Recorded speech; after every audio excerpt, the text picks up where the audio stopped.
What if I told you the three most important shots of the Warriors per season might never show up on a highlight reel? What if the sequence that decides whether Stephen Curry still terrifies the West isn't a 30-footer, but three phone calls, three locker room fits, three veteran buy-ins that change the temperature of the building overnight? And what if the window everyone keeps saying is closing doesn't close at all because Golden State plugs the exact three leaks that sank them last spring, right now, before camp even opens? If your heart rate just ticked up, good. Stay with me, because the next minutes might reframe the entire fall in the Bay. Here's what you're going to get tonight. We're going to talk about three names that keep circling the Warriors board: D'Anthony Melton, Gary Payton II, and Al Horford, why they fit this roster specifically, what it costs in minutes, touches, and money, and how each move changes the job description of Buddy Hield and the future of Jonathan Kuminga. We'll map out the cleanest lineups, the playoff counters, the risks nobody wants to say out loud, what's real, what's rumor, and then I'll plant the flag with my own opinion on the exact order the front office should move. No spoilers, yet let the curiosity sit for a beat. You're watching Warriors News Fan Report. If you bleed blue and gold and you love a breakdown that respects your basketball IQ, tap subscribe, hit the bell, and drop a like so this gets to every Dub Nation diehard who needs it. Quick question for the comments. If you could lock in just one of the three, Melton, GP2, or Horford, who are you taking and why? Let's set the scene without flinching. Last year taught us painfully that Golden State no longer wins on talent alone. The margin is tiny. The dynasty isn't dead. It's just older, and older teams need instant answers. The holes were obvious down the stretch. Inconsistent point of attack defense against elite guards. A second big who could both survive in space and organize second units. And one more reliable spacer to punish the two bodies glued to. Steph Buddy Hield's arrival answered one of those questions with volume and gravity. The other two are still blinking on the dashboard. Draymond and Wiggins remain the swing men of the organism. Moses Moody is knocking on the door. And Jonathan Kuminga's supercharged motor. Rising skill sits at the center of every path the front office could take. Whether it's an extension that cements the timeline or a blockbuster that resets it. Here's the real news. The part people around the league keep nudging toward the surface. Golden State has centered its late off-season due diligence around three possible additions with playoff utility baked into POC. Anthony Melton as a two-way guard who shrinks an opponent's best ball handler. Gary Payton II as the chaos agent who turns possessions into turnovers and layups. And Al Horford as the grown man big who organizes second units, spaces for Steph, and doesn't break when the game slows down. These are not fireworks names. These are solve-a-series names. Where does that sit on the spectrum? Interest and fit are real. Mechanisms and commitments are the part that lives in speculation until pen hits paper. Why Melton? Because he's the antidote to every Steph. Guard that guy for 7 straight possessions, playoff script we've suffered through. You bring him in, and suddenly Shai, Luka, Fox, Murray, Booker feel someone in their jersey at 30 feet. He's not a high-usage creator, which is exactly why he works next to Curry.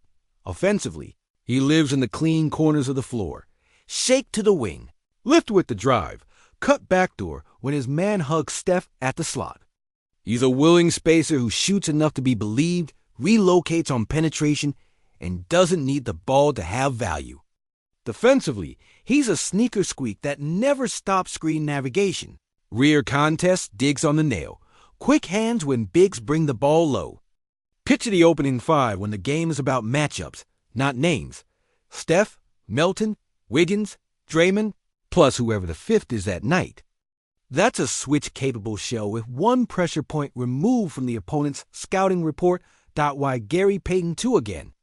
Because there has never been a better seat-of-your-pants optimizer for the Warriors ecosystem. Nobody screens for Steph like Gary. Nobody turns a routine handoff into a back cut and a lob like Gary. Nobody goes from, oh no, we're in a 2-on-1 the wrong way, to actually, it's our layup faster than Gary. If he's healthy, he gives you zero dribble offense and maximum annoyance defense. That sounds small until you realize it's exactly the glue you need between a high-usage shooter like Buddy Hield and a high IQ hub like Draymond. And yes, his jumper can go quiet for weeks. That's fine. His value isn't measured only in points. It's measured in ruined actions and broken tempo. He's the guy who chases the first down screen, blows up the second, and by the third you stop calling it. Why Horford?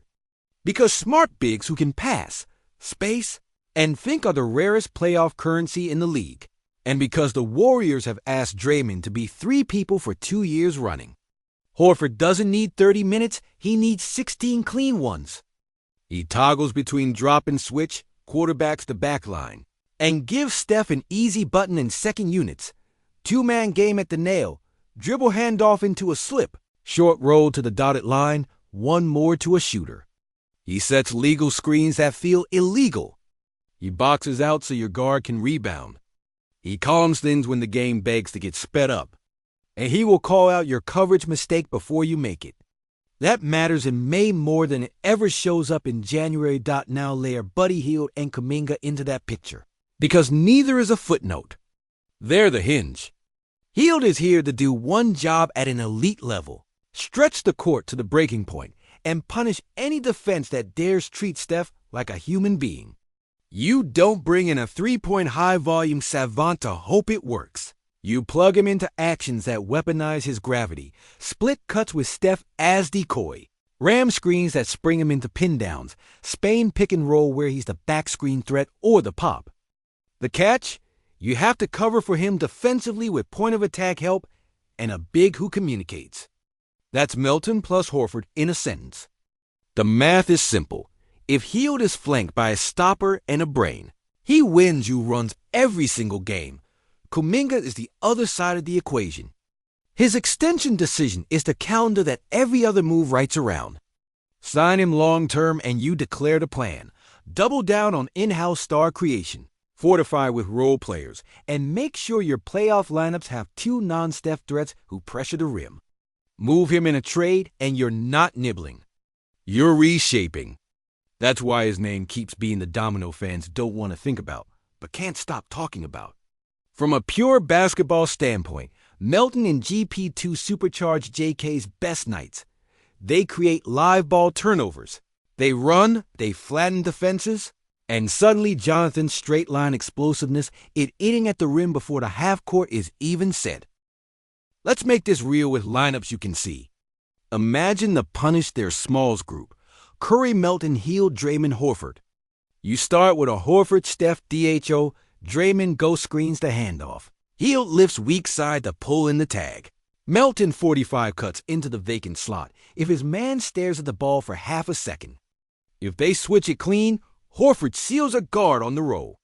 If they chase, Steph plants and pivots into the second DHO with Hield. There are no good answers, only lesser evils. Now to turn it into a track meet group. Curry, EP2, Wiggins, Kuminga, Draymond. First stop becomes first bucket. EP2 is the pressure valve in early offense. Wiggins slashing from the wing, JK sprinting lane line to the rim. Draymond pitching ahead or dragging into a quick drag screen for Steph. This is where Melton's minutes still fit seamlessly. Swap him for GP2 when you need a little more. Shooting without punting defense. And the we need 3 stops in a row group. Curry, Melton, DP2, Wiggins, Draymond. That's 4 plus defenders, 3 elite screen navigators, and Steph protected by a web built to funnel the ball exactly where Draymond wants it. With Hield in reserve as the quick strike counter, Steve Kerr can steal the non-Steph minutes by toggling between GP2 chaos and buddy shot volume without changing the core shape of the defense. Let's talk costs. Because nothing is free, especially not for a team living near the punitive edges of the new CBA. Rotationally, adding both Melton and GP2 squeezes minutes for Moody and Payton if everyone is healthy. That's a good problem until it isn't. It also forces clarity on what Hield's role is on nights when he's 1 for 8. Do you chase the variance or do you close with the defense? Al Horford costs you variance in the best way. His floor is high, but he has to be low managed, so his ceiling still exists in May. In the cap world, You're shopping at the value rack. Veteran deals, short-term commitments, potentially a non-guaranteed slot you keep flexible. None of this is a splash. All of this is a path. Risks? Melton's health and consistency finishing over size can waver. You live with it because his defense travels. GP2's availability has to be protected aggressively. The whole point is playoff reliability, not November hero ball. Horford's age is not a secret. The way you answer it is with purpose. Give him possessions that matter, not mileage that doesn't. Hield's defense will be targeted. That's fine if his threes remain expensive for the defense to concede.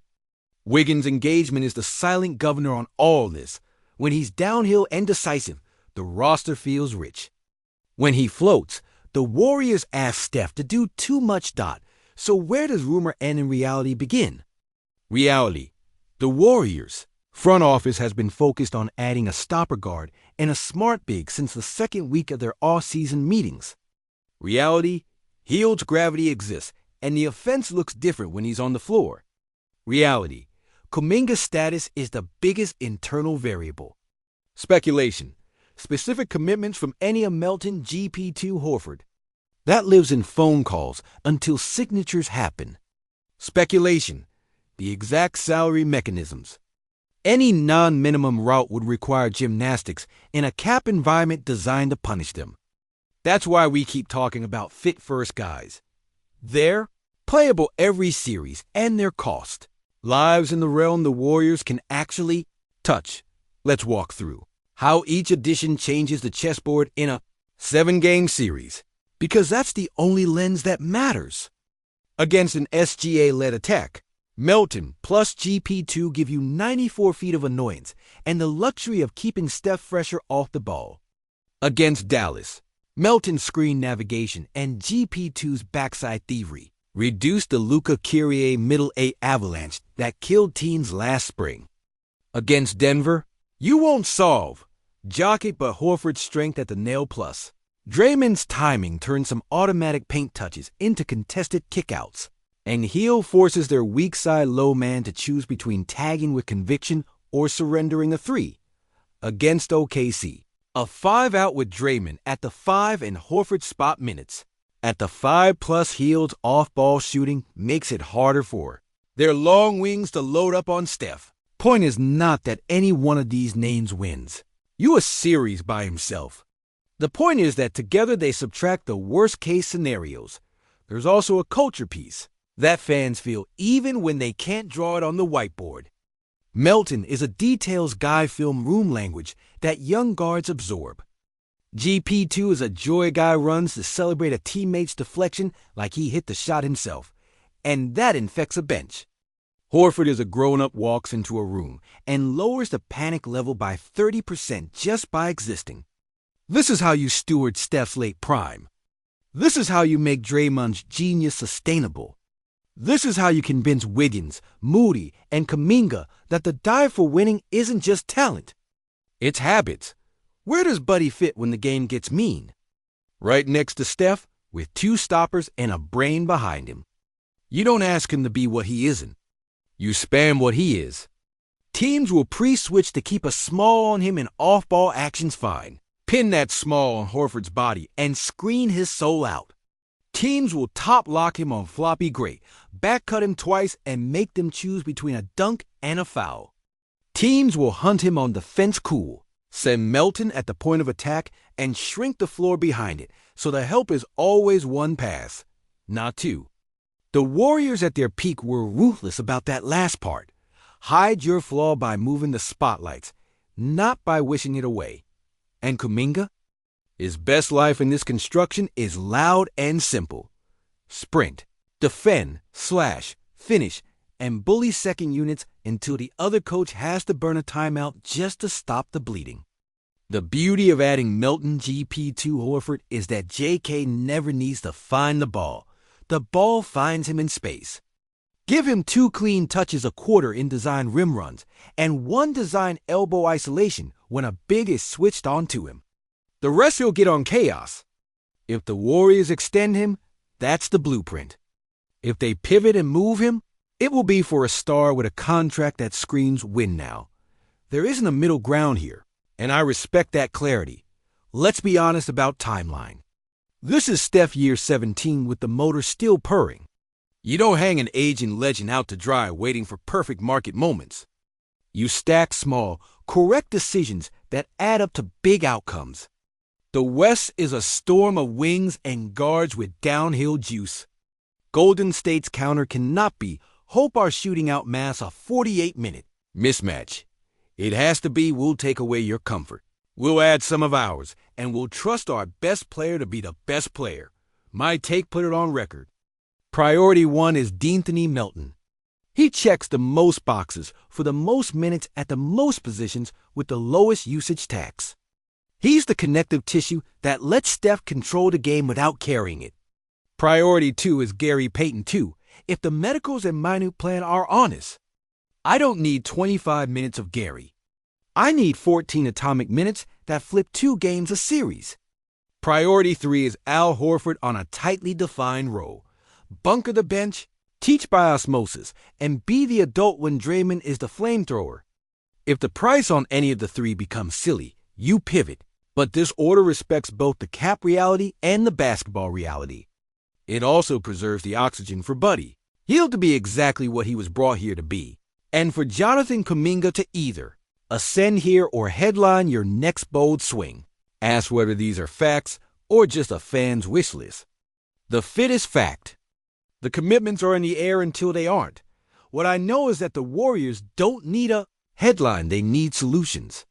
Melton, DP2, and Horford are solutions. Add any 2, and you're back to playing Warriors math. Add all 3, and you've rebuilt the exact spine a contender needs. Point of attack resistance, second unit organization, and shooting gravity around the greatest shooter alive. That's not nostalgia. That's a plan. Tell me what you see that I don't. Who closes your Game 6 in Phoenix? Which 2-man action would you spam until they cry uncle?